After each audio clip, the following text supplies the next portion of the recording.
Educator Claire Kelly. Hi to both of you. Oh, hi. And this is Roscoe. Okay, Roscoe. Roscoe Pico Train. Yeah, Dukes of Hazzard. Thank you, because no one ever knows who I'm talking about. What do you when I say mean? It was a that. great show.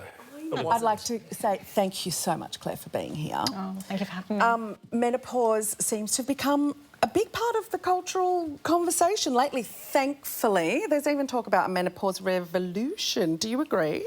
I do agree. Yeah, there's definitely a revolution going on. And what we're seeing is lots of coverage of menopause in social media. And we're really fortunate in Australia that we had the Menopause Senate inquiry last year. And things are going to get so much better for women. And we're having a conversation. So what is the difference between perimenopause and menopause? Yeah. I know the answer, but just for those at home... For a friend. Sure. I think I said it right. Anyway, what's Do you the want to difference? explain it to me and I'll let you know if you're correct? Yeah. To be honest, I think I'm getting a bit of a hot flush thinking about it. No, it's actually a really important question because if we just think about perimenopause, that's just part of it. So menopause is when we've actually been without our periods for a year. So menopause is 1 year after the last menstrual period. But what's really important is we have many, many years of perimenopause leading into that time. And perimenopause is really the time when hormones are very chaotic and symptoms start. This usually starts in our 40s, but for some women it's in their 30s. And those symptoms are really can be quite confronting for many women. And we don't know what it is. So if we're not talking about perimenopause and we only talk about menopause, we're missing the time when most women are struggling and they don't necessarily know what's happening. And there's actually a scientific reason why we want to murder people. Yeah. Just There saying. is. Yeah. You look at me when you said murder. Well, you know. But why do you think it is so important that we are finally talking about it, breaking taboos, talking about it just so openly? Yeah, I think it's so good we are having the conversation. It's actually a whole body transformation going on. I thought, I'm a nurse, and I thought that oestrogen was just about reproduction, but actually every cell and organ in our body is supported by oestrogen. And when it declines, all of our cells, tissues and organs, they don't function as well as they used to. So it's a whole body transformation that's happening from our brain to our bones.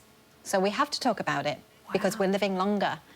We used to retire at the average age of menopause, but now we're at our peak of our career. We've got older parents to look after, maybe children still at home.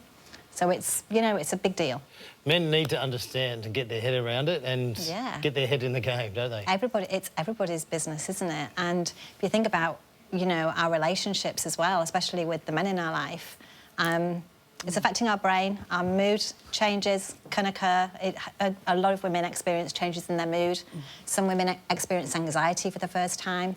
And I think it's a really good opportunity to also, as we're here, talk about the fact that many women have a change in libido and also have lots of changes in their urogenital function. So intimacy can be hard for women, and it's not that they've gone off their men. Might appear so when things aren't happening and they're getting really moody, but it's actually a biological thing. So we need to talk to the men in our life about it. So how do you support during that period? What do you do? What advice would you give as a male? Or a partner? Well, this is a start. I think seek to understand about what's happening. Understand it's a biological process that's going on right the way through the body. And, you know, show some compassion and be really mindful that if we think about the hormone that does the most for us and that we've lost that, I like to think of oestrogen like my best friend, and she's left. Right. And I don't have my best friend anymore. And I've said to my husband many times, my best friend departed, how would you feel if you lost your testosterone? Yeah. Right. Hot flashes are a really big thing. We say hot flashes in this country. In America, they say hot flashes. But check out Drew Barrymore having one live on her TV show. For the first time, I think I'm having my first hot flash. Oh, that's I feel so honored. Do you feel this? Oh, I do. Wow, 45, good honour, being so public about it. That Yeah. is going to change a lot of conversations. That's fantastic. Yeah. Medication. What are some of the medications that are being prescribed? Yeah, so you're probably talking about hormone therapy. And hormone therapy's got so much better now, so we can have it in lots of different ways. There's also some alternative, therapies that people have. Not everybody wants to have hormone therapy. Not everybody can have hormone therapy. It's not a one-size-fits-all, hormone therapy. It needs to be personalised based on the individual woman and what her preferences are. But, yeah, it's a good option for many women. So exercise you mentioned, what other tips do you have for, just coping with it? I mean, I think the most important thing is to have a good support network. Yeah.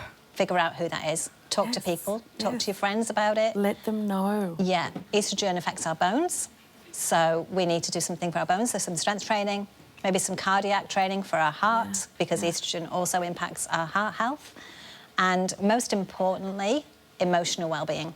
So if you're not, if you're struggling emotionally with anxiety or mood changes, let's get that sorted out before we try and go and do some exercise. Yes. And then good food, wholesome food.